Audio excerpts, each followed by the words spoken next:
The unanswered question that is out there that has to be resolved not by me and not by the media, and I presume by either somebody taking a closer look at this report or by a court ultimately, will be why the fire was apparently out. There was a fire watch in the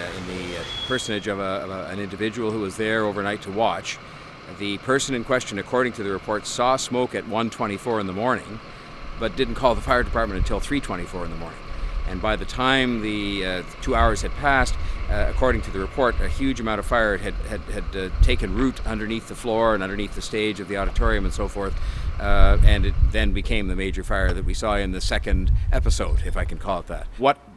measures were put in place to watch over the building, and in this case it was agreed obviously that there was somebody who would watch over the building with the assumption the fire was out, and clearly it wasn't, because as the report outlines, it was sort of smoldering, if that's the right word, inside the walls, inside the floors and so on, and that's why the smoke, I presume, was observed early in the morning hours, and then eventually the fire department came. But by the time they came, the fire was well engaged again, in fact more so engaged than in the first chapter. So that's what those are the questions that now have to be answered. I think there's going to have to be some way in which we can follow up on that report in order to not so much find blame with anybody, but just to sort of figure out how this series of circumstances could have happened the way it did, so that there was a second chapter to the fire which was worse than the first.